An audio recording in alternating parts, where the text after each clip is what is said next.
Boa tarde, meu nome é Thiago Reis, eu sou sócio da Suno Research e agora começa mais um programa Fundamente-se. Nós nos encontramos aqui às 4 horas, às 2h30 da tarde, para discutir sobre as questões relacionadas ao investimento de longo prazo. E cada vez mais recorrente na discussão do investimento de longo prazo é o investimento em tecnologia. Eu trouxe alguns meses atrás o Thales Gomes e ele falou muito sobre a disrupção que está acontecendo nos negócios, sobretudo digitais, e que a mortalidade das empresas se torna cada vez mais rápida, muito por conta da tecnologia. Hoje nós vamos explorar ainda mais esse assunto. O meu convidado é o Gustavo Cunha, da Finlab. O Gustavo também tem um programa aqui no Infomoney que ele coordena junto com o Arthur Vieira de Moraes a respeito de disrupção, tecnologia. Ele vai falar um pouquinho do programa dele e eu gostaria de convidar você a se apresentar também, Gustavo. Obrigado, Thiago. Primeiro, obrigado por ter me convidado para estar aqui. É um prazer discutir sobre assuntos relacionados à tecnologia e investimentos. É uma coisa que eu gosto muito. Então, tem esse programa que roda toda quarta-feira aqui às 3 da tarde, junto com o Arthur, onde a gente traz gente da parte de tecnologia para conversar com a gente e mostrar que esse negócio, muitas das coisas que a gente imagina que é futurismo, já está aqui. Então, essa é um pouco da ideia do programa e é um pouco da linha de estudo em termos de curiosidade ou investimento que eu tenho feito. Tá? Falando um pouquinho, já entrando um pouco no assunto aí da parte de investimento, o que eu vejo assim é que você está numa aceleração muito grande nessa parte de tecnologia em relação às empresas. Então, assim, tem várias tecnologias que estão vindo, elas já são poderosas individualmente, inteligência artificial, internet das coisas, a parte do blockchain ou várias outras que estão junto, mas quando você junta tudo, ela é mais poderosa ainda. E aí vem para a parte da empresa, ela gera alguns problemas do tipo, como é que você assimila isso, como é que você se torna uma empresa rápida o suficiente para assimilar essas novas tecnologias e fazer com que você consiga estar na inovação. Então, a gente tem exemplos grandes de empresas no passado que não se atualizaram e quebraram. Acho que o exemplo clássico que todo mundo usa é a Kodak. A Kodak inventou a parte de fotografia digital, foi lá dentro dele, mas eles acharam que é um negócio que não valia, colocaram lá de lado e no final das contas ela quebrou, pediu bankruptcy nos Estados Unidos, pediu falência nos Estados Unidos alguns anos depois, porque a parte de filme mesmo, ninguém hoje nem... Isso que é coisa que meus filhos, por exemplo, que têm 10 anos hoje, nem sabem como é que é revelar um filme, levar um filme para revelar. Câmera descartável. Câmera descartável, lembra? Tudo isso que a gente tinha que sumiu. E tem exemplos mais rápidos também, o próprio CD, pendrive, é um negócio que está aí muito rápido, acabando. Blockbuster é outro exemplo, Então, assim, a Netflix... Tablet também, o consumo de tablet, PCs... Tablet e tudo, Então, assim, isso gera um incômodo pelo lado das empresas de como que elas atuam com todas essas novidades, e como que elas se arrumam para isso. E, por outro lado, pro lado do investidor, é como saber as empresas que vão lá na frente ter a maior capacidade de atuar nesse novo mercado.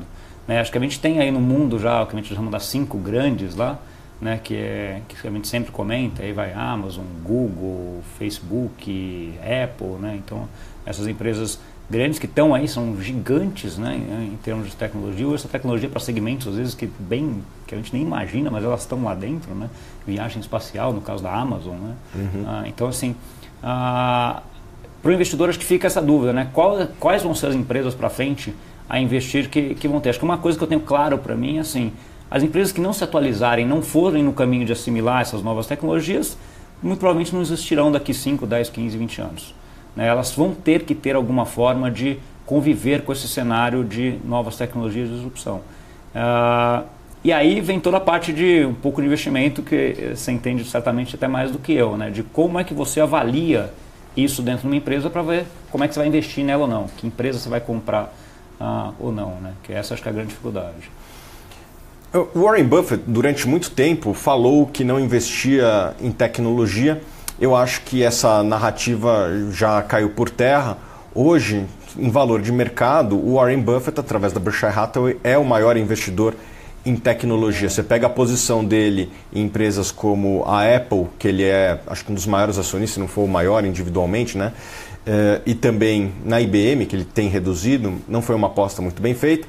mas soma os dois investimentos, o torna o maior investidor em tecnologia do mundo. Então, mesmo investidores mais tradicionais já estão se mostrando mais abertos a investir nesse segmento. O próprio Jorge Paulo Lemann, que historicamente faz investimentos em empresas tradicionais como Ambev, Burger King, Heinz, negócios em teoria que não envolvem muita tecnologia, fez um investimento ali no Snapchat.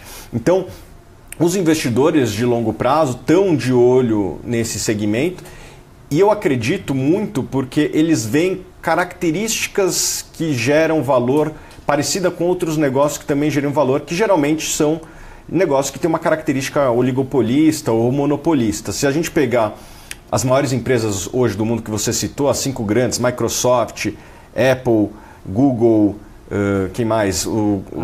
Amazon e o Facebook, essas empresas estão disputando ali as posições de maior valor de mercado do mundo, né? A única que não está nesse grupo aí das maiores, mas que não é de tecnologia, é o próprio Berkshire Hathaway, que é empresa que também gosta de investir em oligopólios, né? Compra a Coca-Cola, comprava a Gillette, compra a Apple.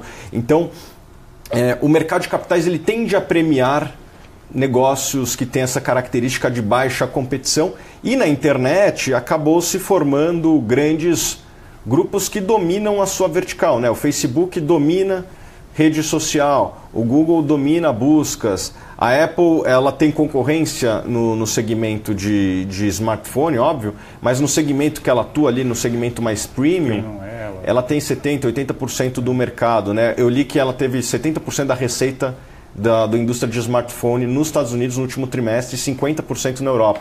Ou seja, ela já tem uma posição no mercado, na parte da receita, né? Não na parte de volume, porque o preço dela é um pouco acima da média, já tem uma posição bastante forte, né? Todas essas empresas elas caminham para um mercado oligopolista que geralmente tende a premiar o acionista. Oligopólios permitem margens maiores, fortalecem você de novos entrantes.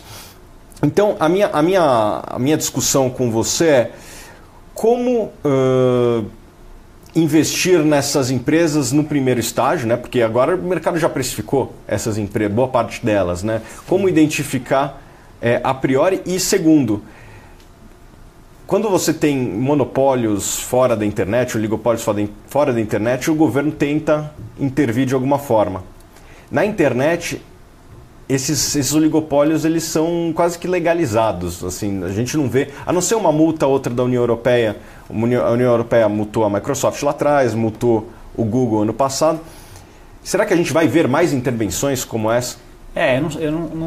Isso é difícil de falar hoje, né? O que você vê é uma consolidação em termos de capacidade de crescimento, de financiamento gigante. As empresas hoje são imensamente geradoras de caixa, têm muito dinheiro e têm uma capacidade financeira muito grande até de destruir eventual concorrente ou comprar concorrentes, né? O que elas têm feito muito é isso. Elas veem alguém que começa a incomodar com alguma estratégia, o próprio Facebook com o Instagram, por exemplo, você vai lá e compra. Instagram, WhatsApp.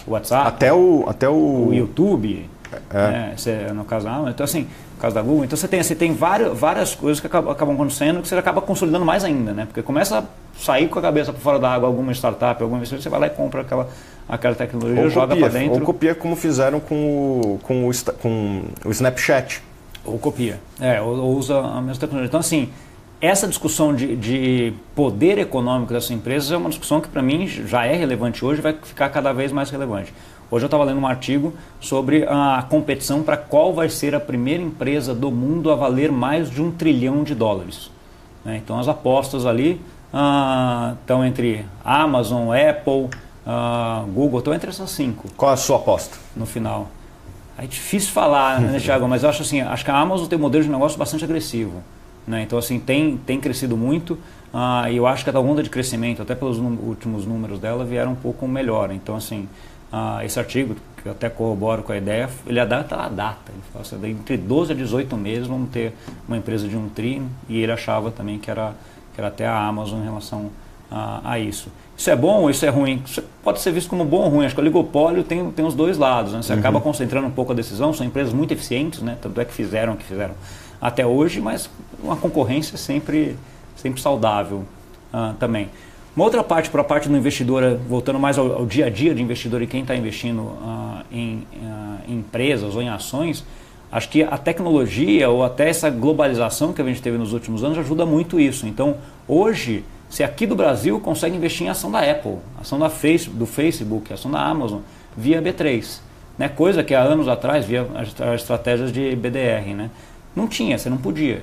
Né? Então, assim, o investidor aqui ele estava limitado à circunferência das empresas nacionais aqui, que na parte da tecnologia tem algumas poucas que estão lá dentro. Mas se você quiser investir hoje na Apple, você não precisa fechar câmbio, mandar para uma corretora nos Estados Unidos, comprar ação lá. Você simplesmente compra aqui. Né? Então, e é uma boa na parte de diversificação de portfólio. Né? Então, mas voltando esse é um ponto. Acho que o outro ponto é na parte de investimento em empresas mesmo. Acho que você sempre tem que estar olhando como é que essa empresa vai ser capaz de aderir novas tecnologias. E tecnologias às vezes que nem estão aí ainda. Né? Então, assim, a capacidade de se reinventar, a capacidade de você conseguir colocar uma coisa nova para dentro, de ter uma estrutura colaborativa, de não ficar com aquela ideia de que eu tenho isso aqui, esse conhecimento é só meu, isso aqui ninguém vai ser. Porque o mundo hoje é um mundo mais colaborativo desse sentido. Né? Então, assim, desenvolve-se uma coisa em 2, 3, 4 empresas juntos. Né? Uhum. Então, isso é importante. Isso aí sai um pouco na análise financeira, propriamente dito, de qual ação eu vou investir. Né? Eu pego como exemplo aqui no Brasil, por exemplo, o sistema financeiro brasileiro. O sistema financeiro brasileiro é um sistema altamente tecnológico. Né? A gente foi um dos primeiros países do mundo, e aí não só o sistema financeiro, não é só os bancos, as corretoras, é o sistema financeiro em si mesmo, que o Banco Central colocou de framework. A gente foi um dos primeiros, e ainda é um dos poucos países do mundo que você consegue fazer TED de uma pessoa física para outra pessoa física em coisa de segundos. Né? Então, assim, se pensar nos Estados Unidos, isso aqui é um negócio que está longe ainda de acontecer hoje.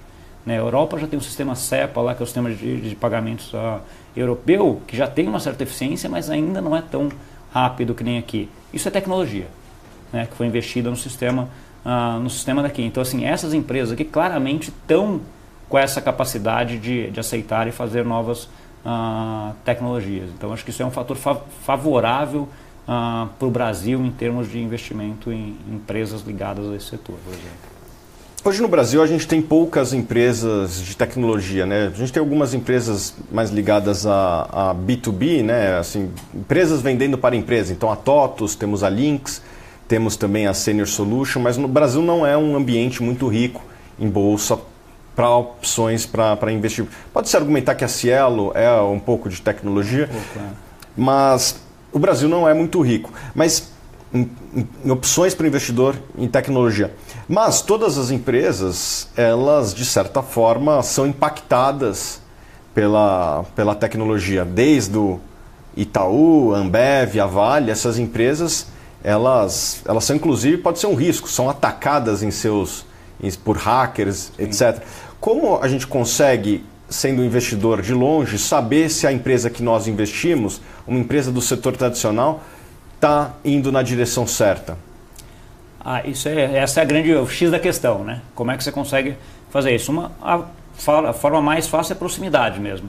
Entender qual é a estratégia de longo prazo da empresa, como é que ela cuida dessa parte de inovação, se ela tem uma área separada de inovações dentro dela, como é que é a cultura dessa empresa em relação a erro, por exemplo. Porque inovação é erro. Você não tem como, você tem que ter a inovação por si só é um negócio que já não está definido, né? Você não sabe como é que você vai chegar lá para frente. Então você tem que ter uma certa cultura que aceite erros. Né? Obviamente erros controlados, com a metodologia para você fazer toda a parametrização desse erro, mas esse é das formas que você consegue ver isso. Você tocou num outro ponto também, Thiago, que é importante, assim, por que o Brasil talvez tenha menos empresas do que exterior? E aí eu bato num ponto para mim que é a parte da educação.